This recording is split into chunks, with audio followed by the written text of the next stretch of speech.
Hello and welcome to Face on Victoria Indie TV. I'm your host, Paul Stein, and today we're talking with Brett Price, a local practitioner for the Falungon. Welcome to the show. Thank you. Thanks so much for having me. So, I'm relatively new to this, other than what you've given me with the links to research and do my own research. I'm an avid online researcher, so I have read many blogs and watched many videos. For the benefit of myself and for the viewers, could you please briefly describe what is Falungon and the origins, the philosophy, and things like that? Yeah, I'd be happy to. So Falun is an ancient self-cultivation way. So it comes from China.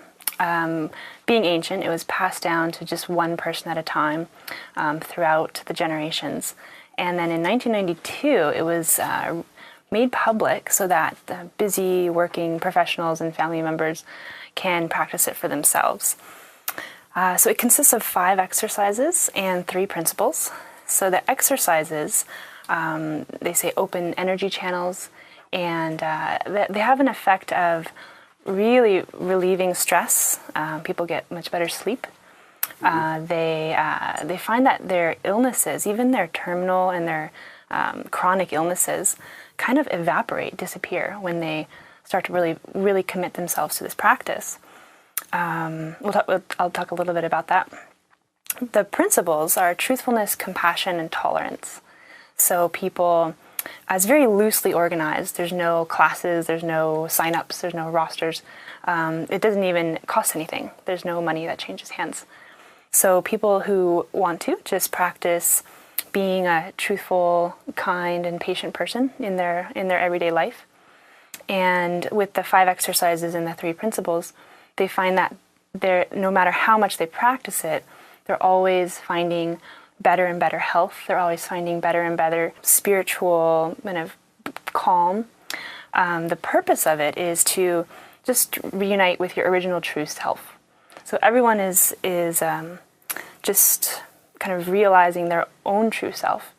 One of the beliefs that's put out in the books, so there's books that go along with the practice, is that the universe and people are essentially good. That our original true selves are truthful, kind, and compassionate and patient. So it's just about letting go of attachments, passing trials and tribulations. And this is actually an ancient science. So it's called Falun. Another name for it is Falun Dafa. So it's interchangeable. Part of that is because when it was introduced to the public in 1992, Qigong was very popular. So it was presented as, which it is, a lineage of Qigong. Okay. But then throughout history, its original name was Falun Shulian Dafa. Okay. So the law wheel cultivation practice of the Great Way. Cool. So then the way being synonymous with the Tao and with the Fa, that Buddhist practice as well. So the way that we practice is just encompassed in those 3 words. Truthfulness, compassion, tolerance. I think that pretty much sums up what peace is all about, really. And if you took that on a political platform or even on a global platform, we'd see a lot bigger changes in this world dramatically, like within a day, right? Within a day, yeah. Definitely. I mean, it's interesting because the purpose of it is not to make change in the human world. You know, there's no desire for power. There's never been a plea for any sort of political party or partisanship or anything like that. But anyone is free to practice it. Politicians are free. Businessmen are free to. All kinds of people. And then, think about if everybody was practicing that and understood the principles of cause and effect. Absolutely. So, like, when you do good things come. When you do bad things happen eventually. So it's also the state of your mind. If you're thinking negatively in a negative context, you tend to attract that.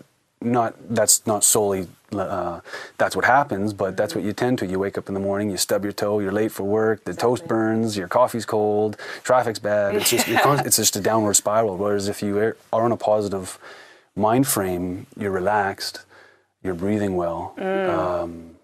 Then you can have time to think, and you can think about positive things, which in fact do get created when you think about it. So so it's like an upward spiral. Yeah. You know, it's quite amazing. It's really powerful, very simple, not always easy though, right? So I mean, if someone's really being tested, you know, and I really want to get angry, you know, that's where the practice really kicks in, you know, and so a lot of people will, let's say, do the exercises in the morning and then go on with their day, and then throughout the day they face tests, you know, just ordinary tests. So I do yoga. Is it anything like yoga? Is there any similarities with yoga? Because yoga is pretty big in the East, and it's come over here to the West, and it's still huge. And a lot of people are kind of finding their spirituality within yoga. That's interesting. So yeah. Is that anything like? I used to do a lot of yoga as well. I actually studied the yamas and niyamas and the 8 limbs of yoga. You know, there's it also is a very ancient cultivation way as well. I think that, you know, I don't know, you know, I mean, what my understanding is there are 2 lineages, yes. right? So a lot of well, because the Tao is the Tao and the truth is the truth. Li Hongzhi, who's the master of Falungon, he's the teacher. Something he points out is that there's many different cultivation ways. In fact, there's thousands of cultivation ways, and each one of them enlightens to the Tao in different ways and at different levels. So there's so many ways out there. Yeah. That's cool. Well, you mentioned that the belief is that people are naturally good. So how did we go bad? Where did we go bad? Is that from birth? Is that from, like, how is it that we're not being natural, in other words? That's a great question. It's because I believe that too. I believe that people in nature are good. They're generous, they're kind. I drive all day, and I come to a busy intersection and I see order. Not necessarily because there's a police officer telling what people to do or because there's lights, but because, you know, I'm driving down the road and a little kitty crosses the road and cars almost crash into each other because of this little tiny kitty, right? Yeah. So I agree with you that people are naturally, genuinely good, but for some odd reason, probably because of our upbringing and what the environment around us, we've become more, I guess, egocentric or consumerists, very looking towards what I can get rather than what I can give, kind of thing? Yeah. That's a really good question. The first thing it makes me think of is that Buddha, back in like 2,500 years ago, said that there will be a Dharma ending period. So a period of time when people have lost the Dharma or the Tao or the basic innate morality that keeps things together, that there'll be a time when that is the ending of it. It's funny because the yogis say that too in Ayurveda. Yeah. They measure things in, I think, 600,000 years, something like that, and apparently we're at the end of this cycle. The ancient Greeks did too. They talked about the Golden Age, the Silver Age, and the Iron Age. So as things go on, and we can see this in a piece of fruit, they degenerate. Absolutely. Right. So everything has a cycle. Yeah, there's a cycle to things. You see this in civilizations. Yeah. You know, they rise and they fall. Lifetimes, things like that. So all these cultivation ways, I mean, in a way, I think it's part of my practice is to be compassionate and forgive, even myself when I do act selfishly. That's a big part. It's difficult, you know, and even to just recognize it in myself. But then there's a line I'm reminded of, which is to solve the fundamental issue. And my understanding is the fundamental issue is this whole cycle. That's what the Buddhists talk about. That's what all these ways talk about, of birth and death, the cycle of birth and death. So are we here just to get in front of the other guy on the freeway? Are we here just to make money, to get that thing that we, and it's short-sighted, and it's not all bad. I don't think it's evil, but it's short-sighted. Or is there a greater purpose to why we're actually here? Yeah. So I think that's why Falun Gong became so popular in China when it was introduced, because that's actually a very, very spiritual civilization, very connected into its 5,000 years of civilization. We are too, but we're a younger civilization. They're very, very connected. So when they heard about these things, it really sparked some truth deep inside of them, like going back into years ago, self-cultivation and this Qigong was actually a science that pervaded society in China.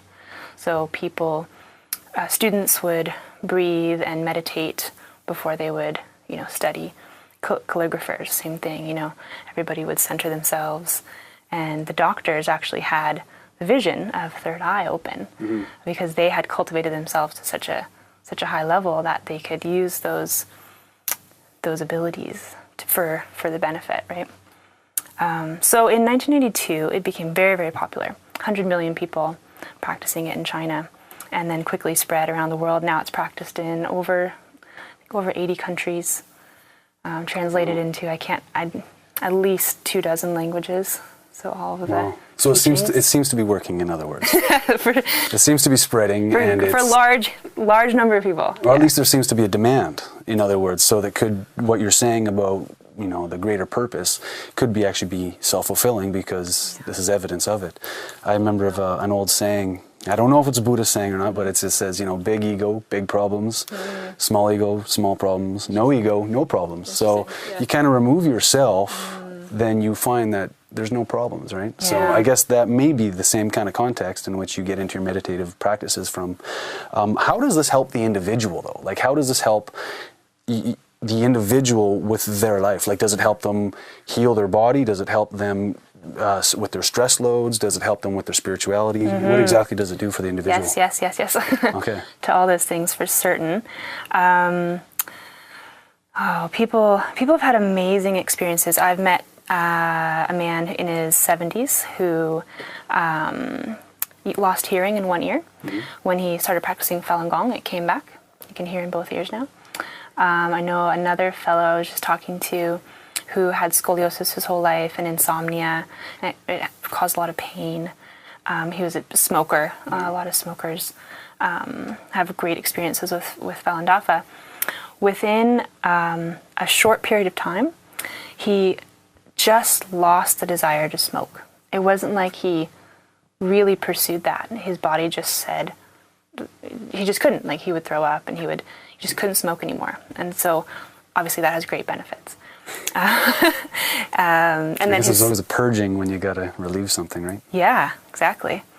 His scoliosis was taken care of. He would stand up for the meditation and hear all these cracks happening in his back.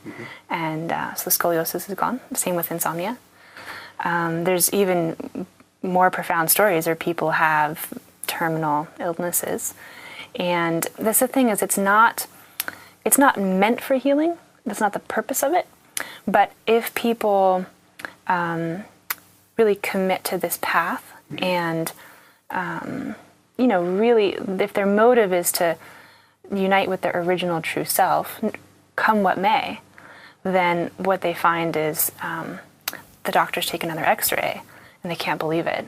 The first x-ray must have been wrong because it doesn't fit within their paradigm of medicine. Yeah. Well, here in the West we have allopathy, or allopathic medicine, which is not necessarily good or bad. Everything has its place. But in the East, it's very spiritual, naturopathic, or there's traditional Chinese medicine. Yeah, that's what I mean. It's different. It's a different type of thinking and not attacking, but solving a problem that's within you. It's not so much, let's get rid of that gallbladder or let's get rid of that left breast. Yeah. It's where's it coming from, and it's it sounds like it's kind of person like a whole person. Well, it is. It's a system, and like an engine, your engine couldn't run without an alternator. So how could you run without a kidney, right? Like So definitely. I mean, I think that's part of the science that's going on, which is that people can't truly be healthy unless they're really healthy psychologically, emotionally, spiritually. Absolutely. So I think we have been very materially focused, and maybe more and more as time goes on. So we sense there's something wrong. Not by wrong, I mean, our spiritual sides have been We're imbalanced. Something's imbalanced in the world. Yeah. The energy, whatever that may be, is imbalanced. And I think a lot of people are seeing that around the world. So in China, this is a big thing. So does that mean that there's big imbalance in China? Great question. Where do I start with that? There's a very big imbalance in China. There is, to start with, Falun Gong is illegal in China. comes from China. It's an expression and a vehicle for the 5,000 years of Chinese culture. But the communist regime is vehemently against it. So much so that in a particular year, they devoted something like a quarter of their GDP to trying to wipe it out. And this is, I mean, it is within China, but actually each consulate around the world has orders to also carry out this mandate to eradicate Falun Gong. So that started in 1999. From 1992 to 1999, there were so many people practicing, right? 100 million people. There's great photos of people in their communist military garb, soldiers, Chinese soldiers, and they're practicing Falun Gong. So yeah, everybody was finding great health benefits. They could actually measure how much they saved in healthcare because people were practicing Falun Gong. So many people. News reports were coming out that great altruistic deeds were being done, you know, and they often found that it was Falun Gong practitioners who did it. So very selfless deeds that, let's say, benefited a whole village or a particular family. You know, this person saved someone even though they didn't even know them. Then what happened in 1999 was Jiang Zemin, who was the communist head person. The dictator, I guess? Yeah, pretty much, you know, the appointed. Appointed by who, though? Well, yeah. I mean, himself. It's a whole, it's definitely a regime. Yes, right? definitely. So it's a violent, atheistic regime. And holding on to that power and making sure that nobody sees or acknowledges or especially punishes them for the deeds that they've done is kind of their top modus operandi, right? And I'll get into that a little bit later. But even against the good counsel of his cabinet members, whose wives were practicing Falun Gong and who could see so many people were practicing it and all the benefits, he still ordered the eradication of it. So there was a great crackdown. You see photos from beforehand when hundreds of people were in the parks just practicing it, you know. And then I've spoken with some people who have had the experience where they were those in the parks, and then strange things started happening around them, photos being taken, and then all of a sudden one day there was this crackdown, and people were hauled to jail, they were beaten, they were put in brainwashing centers, and the whole purpose was to get them to stop practicing Falun Gong. It wasn't very dangerous. We don't want you to be truthful and compassionate to people. It's very dangerous to crack down on them, right? Well, exactly. It's very strange. It is really strange. Like how much of a defense could that be? I could see if these people were grabbing arms and plotting to take over the regime. I could understand.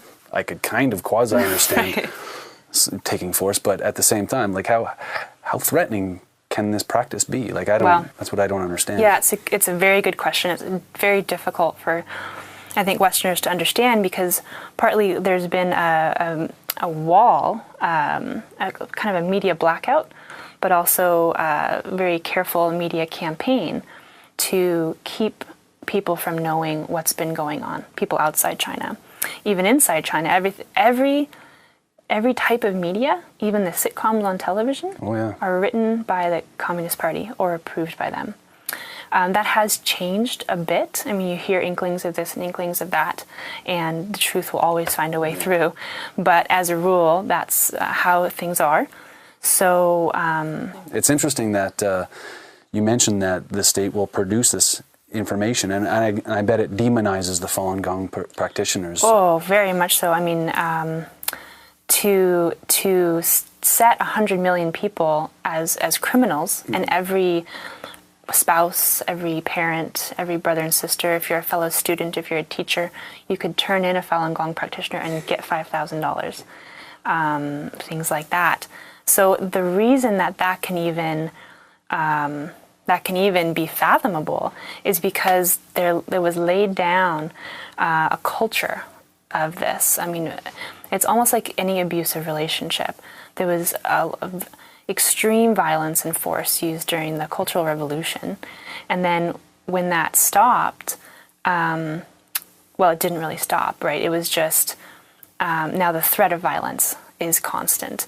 And then there's always that reminder, you know, they'll take away, somebody will just disappear one day, or they'll come back and they'll be completely emaciated in black and blue because they did something that was, they just stepped a little bit out of line.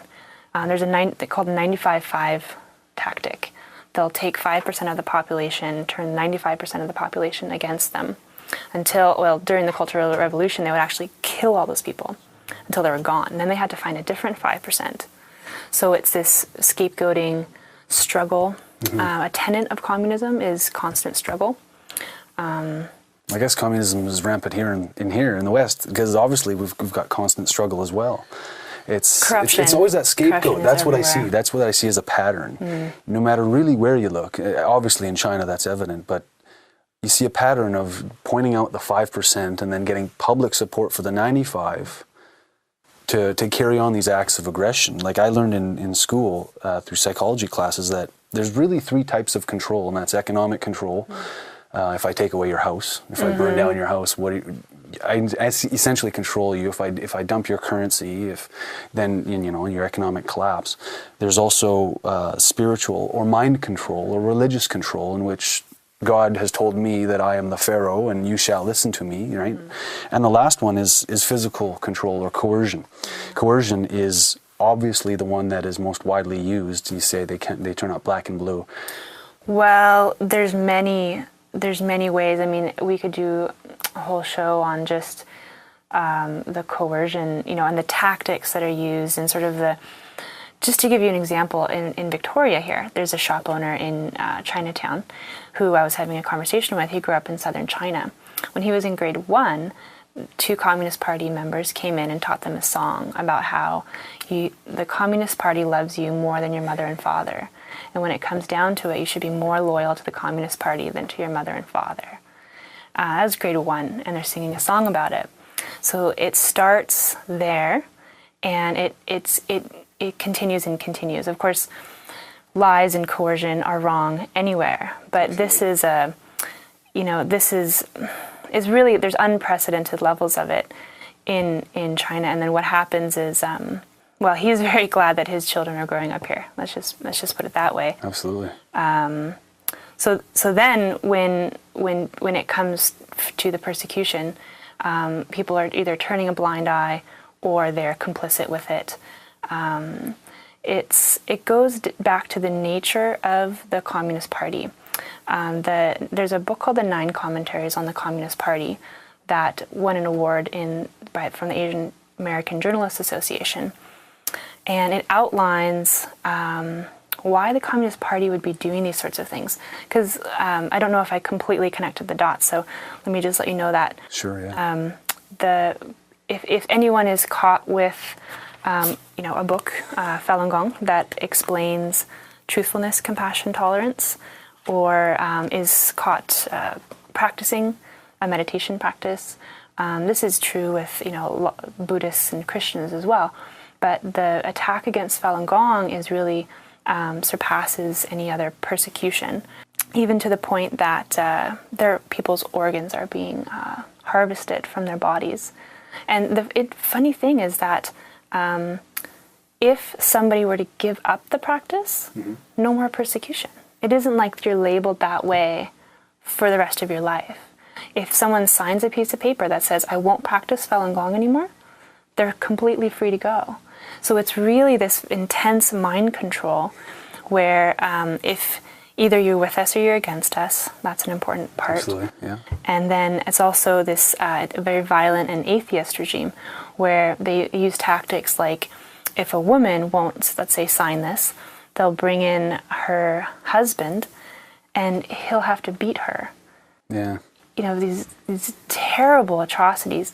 So what the 9 Commentaries found is that it's very cult-like. It's quite a misnomer to talk about it in a political arena because it really doesn't fit within. It goes way beyond politics. It's an everyday, pervasive kind of a thing.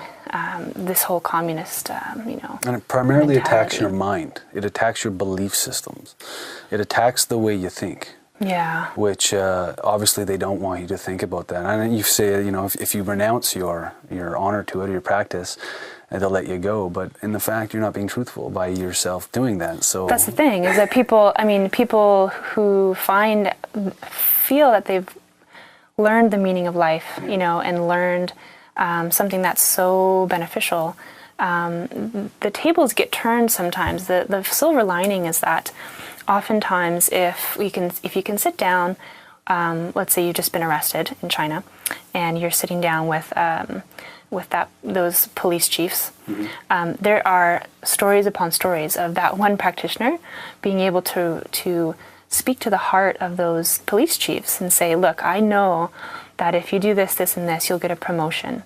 Because they actually measure and promote and give wages based on the beatings of Falun Gong practitioners, I can based see that. on how many conversions they get and things like that. So they use terrible torture methods like, terrible torture methods like beatings and rapes and force feeding and being tied up in positions for many days. We can talk about how that actually filters to our daily lives through forced labor, you know, labor making the things that we might be able to purchase in stores.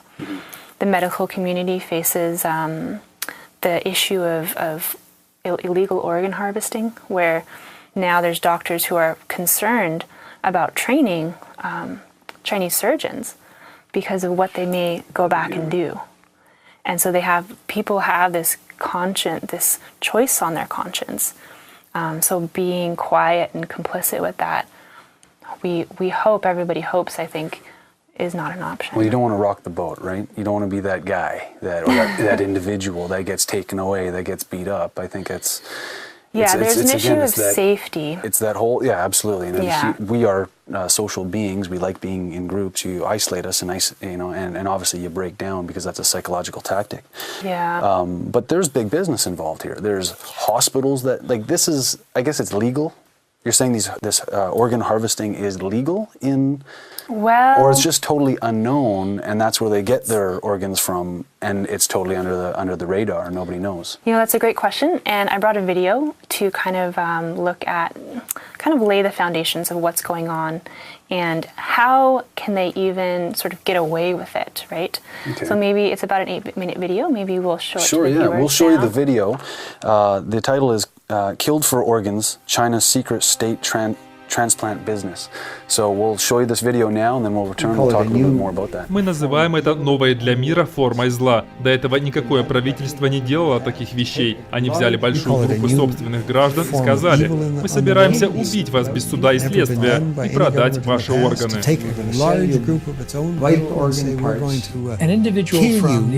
Пациент из США или Канады, к примеру, может ожидать пересадки органов в конкретную дату.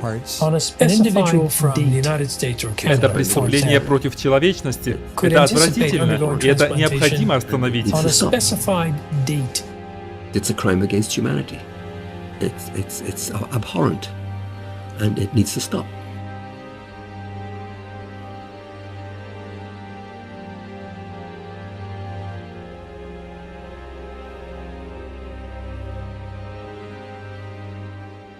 Если вы собираетесь в Китай на операцию по пересадке печени, которую вам сделают в течение 3 недель, пока вы будете там находиться, это означает, что некто собирается спланировать казнь. Он проведет анализы крови и тканей потенциальной жертвы и подготовит этого человека до вашего отъезда. Начиная с 1999 года число операций по трансплантации внезапно резко увеличилось. Китай проводит больше операций по пересадке органов, чем любая другая страна в мире, кроме США. Но в отличие от других стран, в Китае отсутствует эффективная программа жертвования органов. Традиционно китайцы убеждены, что даже после смерти тело должно оставаться целым. Как заявил замминистра здравоохранения КНР Хуан Цзефу, ежегодно донорами для 7000 операций по пересадке органов становятся умершие люди, что более 90% из них казненные заключенные. При этом фактическое количество казненных преступников в Китае считается государственной тайной. Согласно подсчетам организации Amnesty International, их число составляет лишь около 1700 человек. Эти числа абсолютно несходились, между ними слишком большая разница. Учитывая, что количество казненных заключенных всего 1700 человек и отсутствует действующая система жертвования органов, откуда же ежегодно берутся остальные тысячи органов?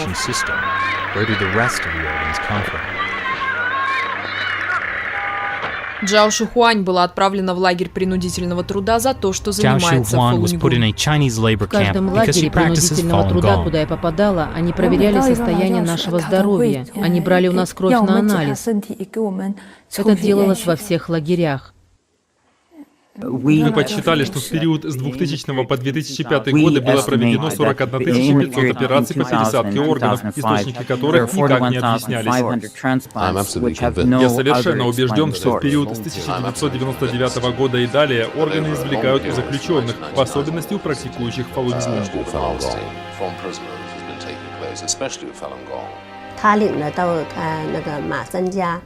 Женщина-полицейский забрала нас в больницу лагеря принудительного труда Масанцзя. И я поняла, что они берут анализы мочи и крови, чтобы проверить функции печени. Врачи приезжают в эти лагеря, проверяют их глаза, исследуют их органы ультразвуком и другими подобными приборами. И такому тщательному медицинскому осмотру в этих лагерях подвергали только их практикующих Фалуньгун. В 2006 году двое канадцев, международный адвокат-правозащитник Дэвид Мейтес и бывший госсекретарь Канады по Азиатско-Тихоокеанскому региону Дэвид Килгур начали расследование утверждения о принудительном извлечении органов в Китае. Они обнаружили по меньшей мере 52 косвенных доказательства этой практики, в том числе веб-сайты китайских больниц, которые предлагали подобрать человеку орган менее чем за неделю. Это просто невозможно, если вы не располагаете неограниченным источником органов, причем это должны быть живые люди. Речь идет о живых донорах. По сути, операция по трансплантации сама по себе являлась для них формой казни. Это были живые люди, которых убивали ради получения их органов. Это похоже на какой-то гротескный ресторан. Вы приходите и выбираете себе в аквариуме лобстера.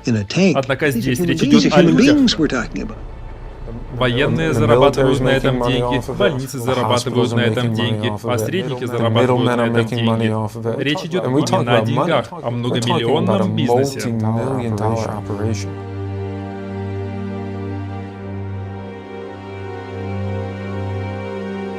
Журналист и писатель Этан Гутман решил провести собственное независимое расследование. У нас есть свидетели исчезновений. Людей подвергали медосмотрам, после чего они исчезали. Множество людей пустили целые тюремные камеры. Это указывало на то, что за всем этим стоит нечто намного большее.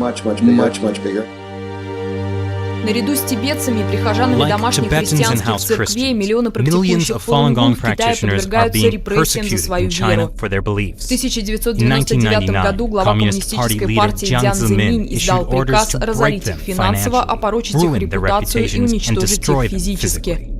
С тех пор тысячи практикующих Фалуньгун попросту пропали без вести.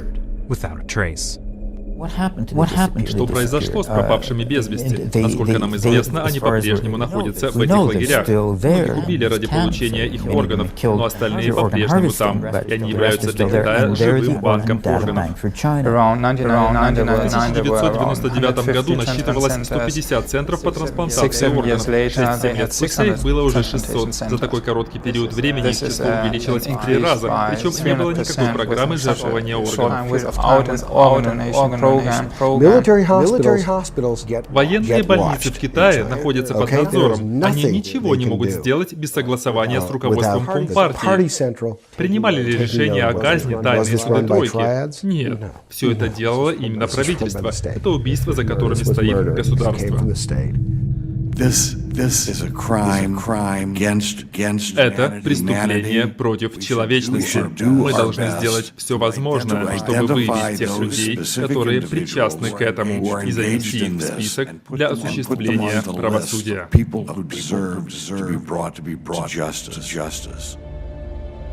В 2006 году, когда появилась эта информация, и мы поняли, что они убивают узников совести ради получения их органов, практики вышли вперед, чтобы остановить это. Ежедневно в Китае порядка 10 человек убивают ради получения органов, поэтому мы обязаны сообщить об этом. Мы обязаны проинформировать врачей, чтобы можно было остановить это. Эта информация распространяется не только среди врачей. В 2011 году утверждения о принудительном извлечении органов впервые появились в ежегодном отчете Госдепартамента США о ситуации с правами человека в Китае. 3 октября 2012 года 106 членов Конгресса США подписали письмо, адресованное Государственному департаменту. В этом письме звучало требование раскрыть общественности информацию об извлечении органов, которую Госдепартамент мог получить из своих источников внутри Китая. Этому варварскому нарушению прав человека необходимо положить конец, но чтобы остановить, необходимо сначала разоблачить это. Благодаря все большему числу размещенных в интернете петиций, эта проблема начинает привлекать внимание по всему миру.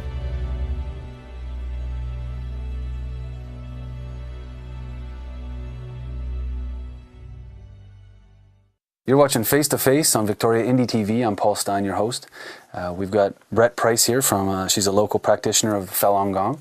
And we just finished watching a movie, very powerful video that exposes a lot of things that our media is not really telling us. And most people don't know about this organ harvesting, which is, in my opinion, unlawful, unethical, immoral. It's a sign of the times. Yeah. What do you have to think about it? Yeah, definitely.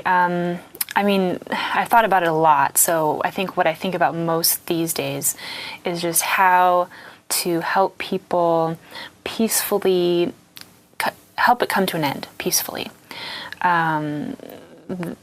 There's, as the video said, there's many pieces of evidence. One of the most compelling pieces of evidence I will read is phone conversations between, you saw David Kilgore and David Mattis. So these phone conversations are one of the main pieces of evidence is that this actually is going on. One of the reasons why it's not a global topic worldwide is because there's many very intelligent, good-hearted people, sometimes very highly educated people, who either they're Chinese or not, but they don't believe it's going on.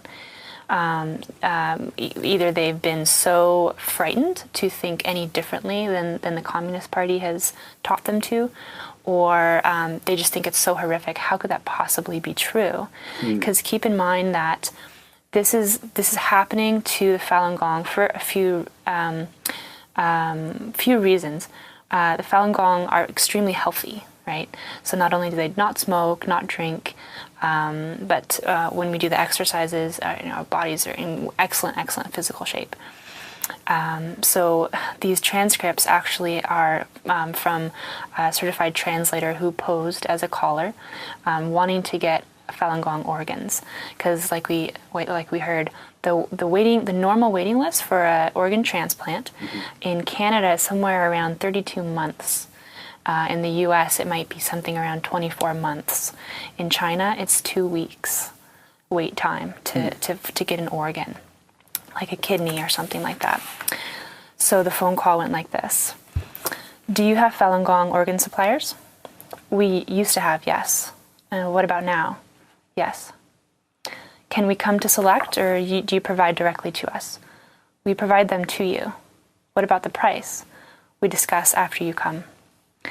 How many Falun Gong suppliers under the age of 40 do you have? Quite a few. Are they male or female? Male. Now, for the male Falun Gong prisoners, how many of them do you have? 7, 8. We have at least 5 or 6 now. Are they from the countryside or from the city? Countryside. Another conversation with Dr. Liu. Could you find organs from Falun Gong practitioners? Let me tell you, we have no way to get them. It's rather difficult to get that now in Guangxi. If you cannot wait, I suggest you go to Guangzhou because it's very easy to get the organs. They are able to look for them nationwide. As they're performing the liver transplant, they can get the kidney for you at the same time. Many places where supplies are short go to them for help. Why is it so easy for them to get it? Because they are an important institution. They contact the judicial system in the name of the whole university. They use organs from Falun Gong practitioners? Correct. And it goes on and on. So there's this understanding that Falun Gong could benefit people, but then there's this, incredible abuse, right, of these healthy people. So what we urge people to do, definitely, people who need organs are sometimes desperate to get them. It's very important to understand and look at the sources of where organs are coming from, especially for doctors or medical professionals, to not only not engage, but to speak out and make sure that this ceases. Because the first role of medicine is to not harm, right? Do no harm, yeah. Do no harm. So I recently heard a story of a doctor who read this book. It was here in Vancouver. State organs, transplant abuse in China? Yeah, it's a recently released book. It was mentioned in the video. And he made a decision not to support a certain pharmaceutical company based on their actions and based on this book. So this affects the West quite a bit. It does. Everything we do, from our purchasing power to even when it comes to getting medical treatment overseas, perhaps, that we think, hey, our medical system is bunged up, let's go over there, it might be quick and easy. There may be some things we don't know about, medical right? tourism, so this really affects us here in the West. Yeah, well, going back to the persecution overall, before people's blood are drawn and they're executed on the operating table. And another thing to note is that they're not anesthetized. So their corneas are taken, their organs are taken, and that's the final form of torture. On the death certificate, if there is one, it's suicide, because they had the option to bow to the Communist Party way of thinking, which is atheist and just stepping in line. Because they didn't, that was their own suicide, which of course is a gross violation of every human's rights to have a right of belief and live their lives according to truthfulness, compassion, and tolerance. So the way that it affects us here in the West, and things that you might come across every day, chopsticks, Christmas decorations, slippers, things that are made in China, even things like there's medicines that come from China. There's baby formulas, there's bracelets. So there's been so many examples of harmful, not just not great ingredients, but lethal ingredients going into these products. So there's deaths, whether it's people or pets and pet food, babies and baby formula. Terrible. So there's lots of products that are recalled. Yeah, recalled all the time, from China. Because they find out that it's got mercury in it, or it's got lead in it, or it's So it's this whole moral degradation that's gone on since 1949. It's been the campaign of this cultish Communist Party to have everybody step in line. And granted, there is a level of security that people need to take. No Falun Gong practitioner is calling for, any kind of uprising or any kind of retaliation.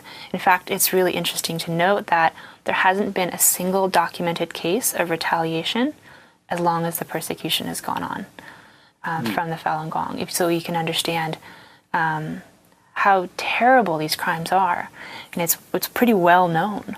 But not a single inside China or outside China, there's not a single record of violent retaliation whatsoever. There's lawsuits around the world. There are definitely petitions and urging. There are peaceful protests. There's hopefully a blossoming of information. There's the Falun Gong practitioners were one of the ones to spearhead the breakdown of the firewall of China in terms of the internet. They actually created the code that allowed the Iranian protesters to break through the internet blockade while they were protesting as well. I forget what it's called, Free Gate, I think it's called. Just peaceful means, right, to subvert this very illegitimate power that the Communist Party has. We're talking millions of people, right? Millions of people that are persecuted, that are put in these torture camps, these labor camps, that have their organs harvested, maybe not millions, but probably hundreds of thousands. What is your opinion, basically? I guess what I'm trying to get at is, our government obviously works with their government. we have trade agreements with these countries, and again, I've never seen this on CBC News. I've never heard about this on the radio. So, could it be possible that our government or our governments here are somewhat accomplice to what's going on over there because they just want to keep business flowing as usual, get the trades of goods and people come and going. That is the ultimate end goal of this, I guess, this world order of commercial. So, like, what is your opinion, and what is the local opinion of practitioners here about? Obviously, you've been to the Canadian officials. Obviously, people here are talking to our officials here. Is there any support that you're getting? Is there? Yeah, there is. I mean, definitely the end of the video said it all, where more needs to be done, right? There's no doubt about that. I don't see it, and I should just note that I'm not an official spokesperson for Falun Gong. I'm just a practitioner, a private practitioner. So I'm happy to share my opinion, my personal opinion. Is that it's not, the big picture is not a political picture, right? It's a human rights issue, and every human has a responsibility to react accordingly and not be complicit through silence. So I definitely, and everyone encourages the government, the people in the government, to do what they can with the powers that they are given. Again, more needs to be done, but a few of the things that I know have been done is a recently created Office of Religious Freedom by the Canadian government. I know that a Falun Gong practitioner was invited to that, to the roundtable discussions as it was being created. There's only about 24 people there. So for one of those, 17, I believe, 17 people at this roundtable discussion to create Canada's first Office of Religious Freedom, the fact that someone representing Falun Gong was there is positive. So is it considered a religion then? It's not incorrect to say it's a religion, but it's a spiritual really, path? it's a practice, yeah. It's a practice. Yeah. Most correctly, it's just it's a practice. But because, especially in the West, we don't really have a tradition of self-cultivation, just going into the mountain or going into the cave and just doing your thing. We don't really have that. Our traditions are religion, the organized religion of self-cultivation. So if people want to group it that way, then we don't correct them or anything like that.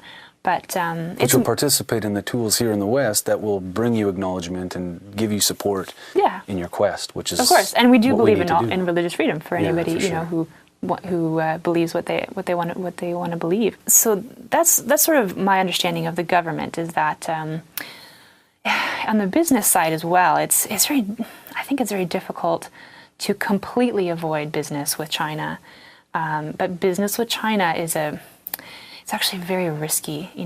Businesses see that maybe there's some economic opportunity there. Oh, for sure. But I always liken it to the trees where I come from in Southern California. These really big old oak trees where they've got this big, thick stump and they just flower into the sky. And then what happens one day is they just, boom, hit the ground. Sometimes they'll take out a house. And then you look at the inside and it's completely empty because it's been rotted on the inside. Yes. But meanwhile, the flow of this water has gone up to its branches, so it looks okay on the outside, but you don't realize that the whole inside is just rotted out.